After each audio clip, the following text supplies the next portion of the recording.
Hi, I'm Ashley. I'm Jen. And I'm Sarah. And we are Unabridged, the podcast where teachers take on books. Join us each week for bookish episodes and check out our website, unabridgedpod.com, where you can find lots of new bookish content every week. Find us on Instagram, Facebook, and Twitter at unabridgedpod and message us there or see our website to get plugged into the Unabridged community. You want opinions about books? We've got them.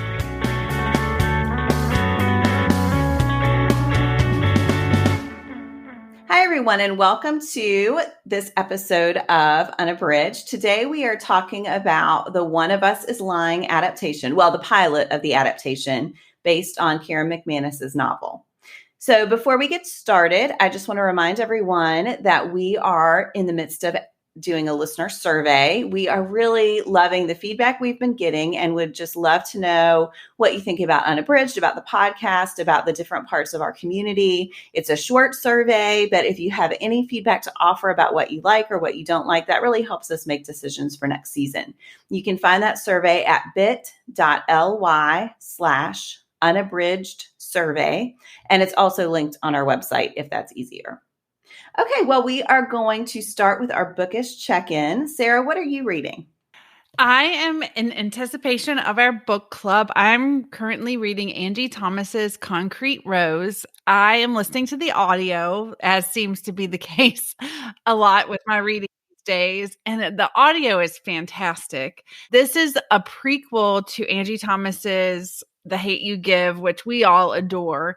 And in The Hate You Give, we follow Star Carter's journey and what she's doing. And in Concrete Rose, we follow Maverick, her dad's story, and we kind of get her origin story and her mom and dad's origin story and how they met. And it's just, I think that it is fabulous. It just made me fall in love with Angie Thomas all over again and the character of Maverick. I mean, in the book, he's 17 and he acts like a 17-year-old, but he has also this really sweet and caring side. And I just love the way that he is navigating through some really difficult trials and tribulations. And I love the support that he has from his community, particularly his neighbor and his mom. She holds him accountable for his actions, but also supports him. And I just really think it is, I just am loving it. And I cannot wait to see how it all comes together in the end. And it was a little comforting going in, knowing the story that comes from The Hate You Give. So I already know that some of what has happened in the future. So it's comforting reading the book, but knowing some of the things that work out and some of the things that don't. I find that comforting as a reader. So I'm really enjoying it and I'm really excited to discuss it for book club. I think it's going to be a great discussion. So that is Angie Thomas's Concrete Rose. I cannot wait to reread that one. So I read it a little while back, but of course I'm going to reread for book club. And yeah, I share your feelings about that reading experience. I highly recommend the audio. It is fantastic. I should try that this time because the first time I read it in print. So yeah, maybe I'll try the audio. Jen, what is your bookish check-in? So I'm currently reading Wallace Stegner's Crossing to Safety, and this is a book I've had on my shelf and on my list for a long, long time, and I put it on my 22 backlist in 2022 challenge list, and then Read with Tony on Instagram was interested in doing a little side buddy read, so I jumped right in, and I am loving it. So this one I've been doing mostly audio, but dipping into the book as well. And it is about two couples mainly. So the narrator is a man named Larry, and he's married to Sally. And when they're in their 20s, they meet at the college where Larry and Sid both work in the English department. And so Larry and Sally meet Sid and Charity, and they become friends. So the initial part of the book is set during the Great Depression. And then they are friends over decades. So it's sort of moving back and forth between their youth together. And then at the present day, they are older. I think they're in their 60s and have had kids and health problems and fights along the way. But they just have this enduring friendship that has been an anchor for them through their lives. The writing is absolutely stunning. It's this kind of spare writing, and yet because they're poets and writers, it's really beautiful. And every once in a while, there will just be these descriptions that just, give me goosebumps. And I want to stop, and when I'm listening to the audio, I want to stop and mark it down because they're just sentences I want to revisit. So I'm really enjoying that one. Well, that sounds great. So normally at this point, we would turn to our third host, Ashley. But as those of you who follow us on Instagram know, she is going through some things in her life and is unable to be with us for every episode right now. So Sarah and I are going to tackle this adaptation episode together. But Ashley will be back. So yeah, she just won't be on every episode for a little while. And we certainly miss her being with us. That is for sure. Oh my goodness. All right. Well, we are going to turn to our main discussion. So we're primarily going to focus on the adaptation, but I did want to just read the description of Karen McManus's book. And this is actually the first in a duology. We've both read the first. I haven't read the second. I have not. I've only read the first. Okay. So the description of the book is, and this is from the publisher, pay close attention and you might solve this. On Monday afternoon, 5 students at Bayview High walk into detention. Bronwyn, the brain, is Yale-bound and never breaks a rule. Addie, the beauty, is the picture-perfect homecoming princess. Nate, the criminal, is already on probation for dealing. Cooper, the athlete, is the all-star baseball pitcher. And Simon, the outcast, is the creator of Bayview High's notorious gossip app. Only Simon never makes it out of that classroom. Before the end of detention, Simon's dead. And according to investigators, his death wasn't an accident. On Monday, he died. But on Tuesday, he planned to post juicy reveals about all 4 of his high-profile classmates, which makes all 4 of them suspects in his murder. Or are they the perfect patsies for a killer who's still on the loose? Everyone has secrets, right? What really matters is how far you would go to protect them. All right, so that's the synopsis of the book.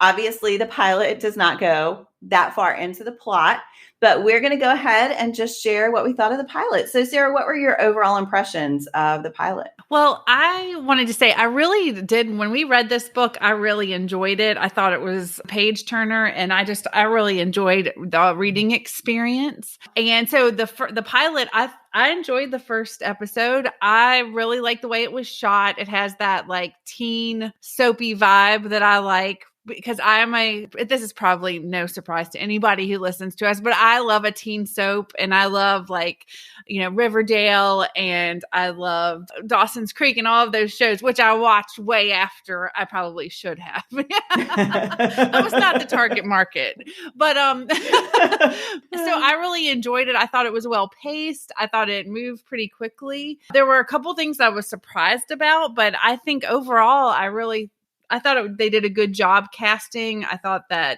I was able to kind of recall the book as I was watching the episode. So overall, I thought it was a pretty solid pilot. How about you, Jen? I had mixed feelings. So there were things I liked about it. I did think the casting was really good. I thought, and I know we'll dig into this more, I thought the way they were laying the groundwork for the rest of the series and for the whole mystery worked well. I thought it leaned a little too hard on cliche. And, with a pilot, I'm always torn because I feel like pilots are so rough because I know they want to give us a sense of familiarity. So we want to come back and kind of know what to expect, but they're trying to hook the audience in. I felt like you said, like Riverdale and all these other shows, some of them we talked about on the pod, it felt a little samey for me. Yeah. And I did appreciate, there's one point when Simon has some voiceover and he talks about, do they all realize they're in a John Hughes movie and that basically the Breakfast Club has established who they are. Yeah. And I really got a kick out of that because it did feel like it harkens back to the Breakfast Club and you have these people filling these different roles. And so it didn't upset me, but I was looking for something a little more new. Yeah. And I didn't quite get that. And it's funny when you were reading the description, I was like, well, they are all these cliches, like each of the characters. And I don't remember feeling exactly that way when I read the book, but I definitely like watching the pilot, you're like, oh, they all are like fitting in this like one little niche and that's what it's going to be. So yeah, I agree with you on that.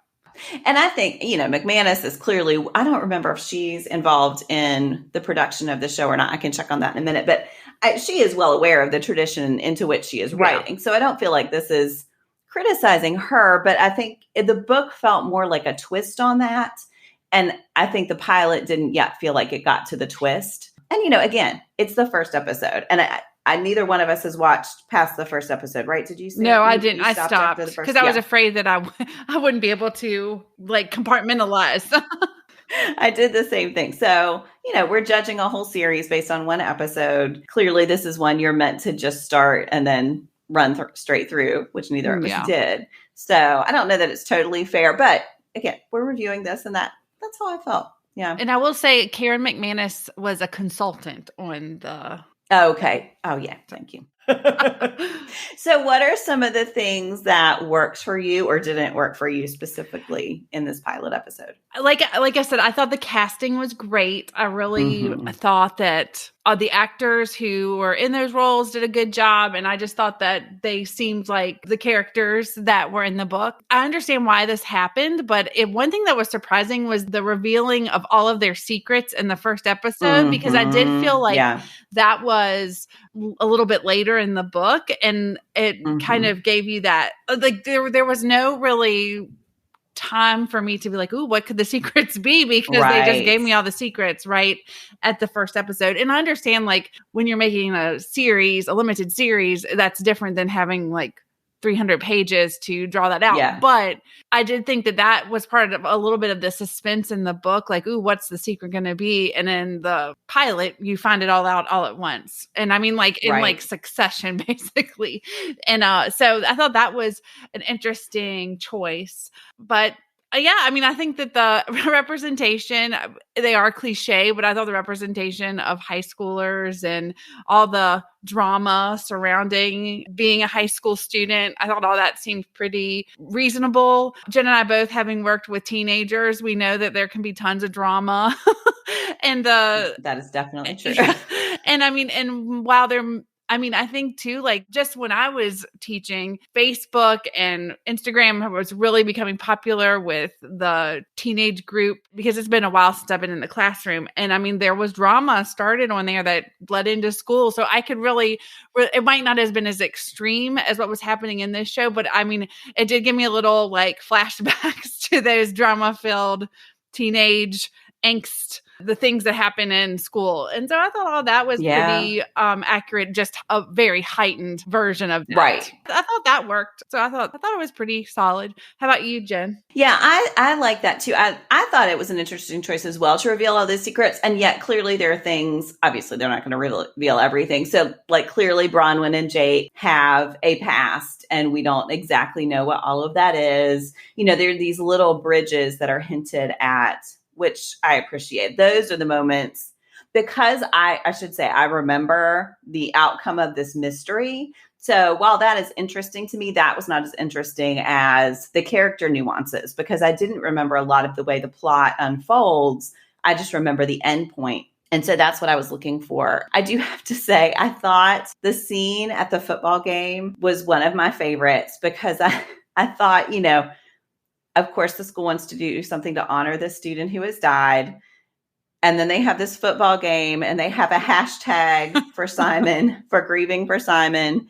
And then the moment when the principal asks his best friend, Janae, to get up and sing the national anthem in his honor. And instead she sings a song called F You. I'm not sure what the whole title is, but I think that's it.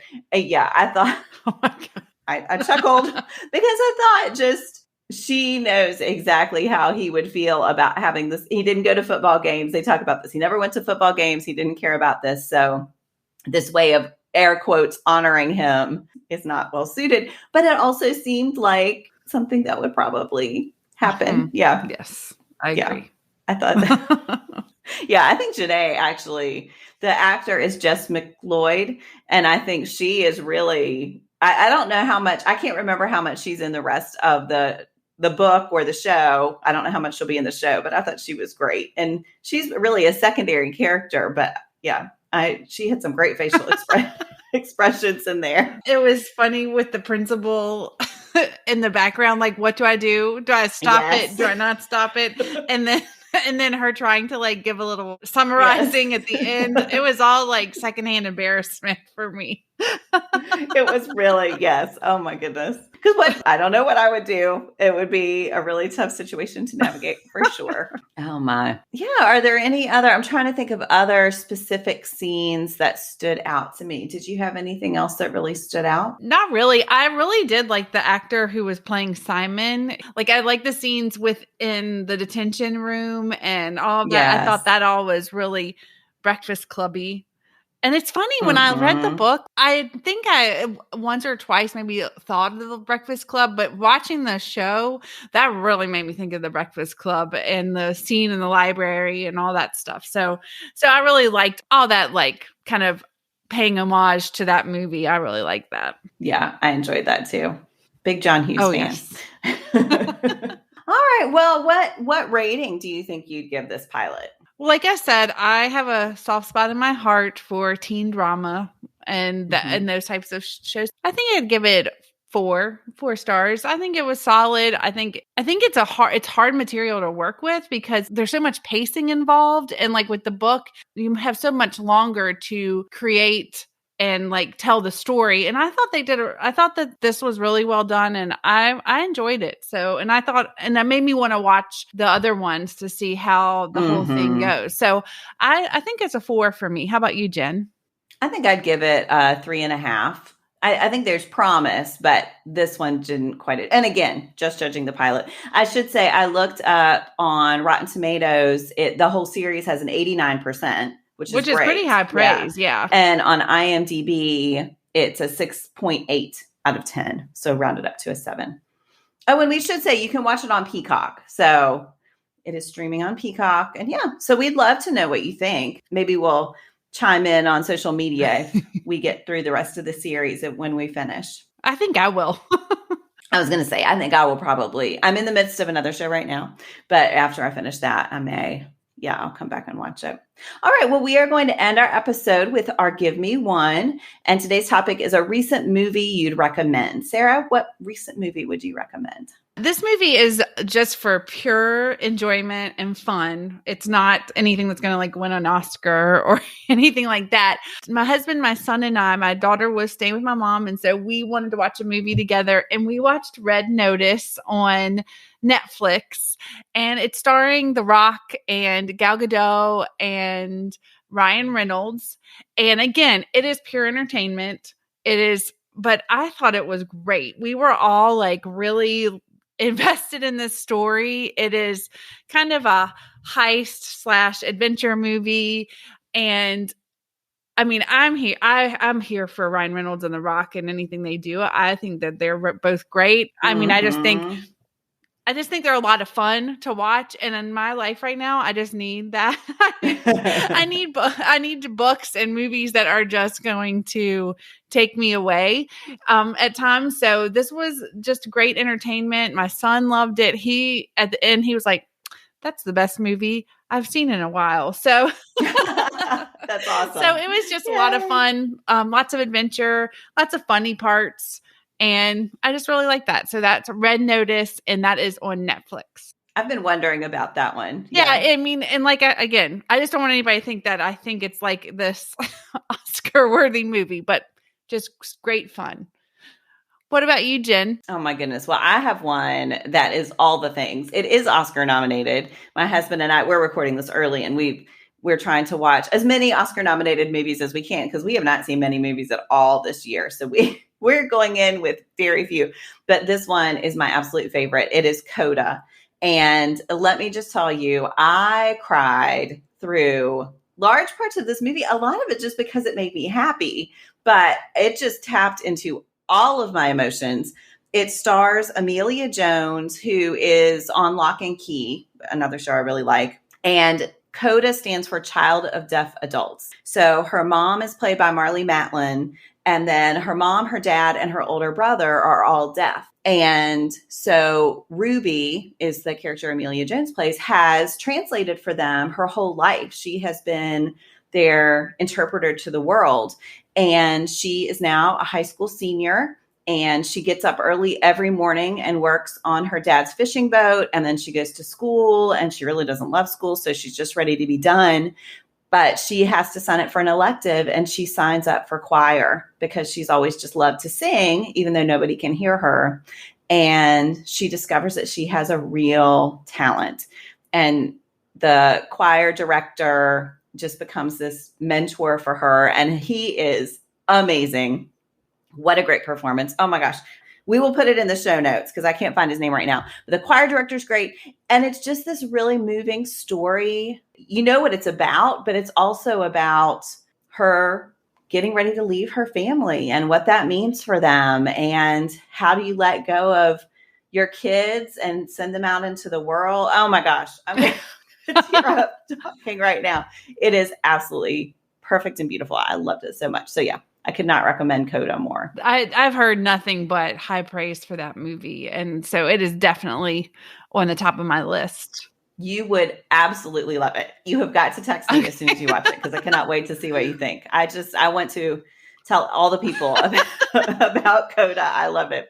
And I don't know that it's going to win any Oscars, but it's one of those I don't care at all. So, well, we would also love to know your recommendations for a recent movie you've loved, whether it's just for fun or it brought you something a little more. Both are great. So yeah, we'd love to know what you'd recommend. And thank you so much for listening. Do you have comments or opinions about what you heard today? We'd love to hear them. You can find us on Instagram, Facebook, and Twitter at Unabridged Pod, or on the web at unabridgedpod.com for ways to support us.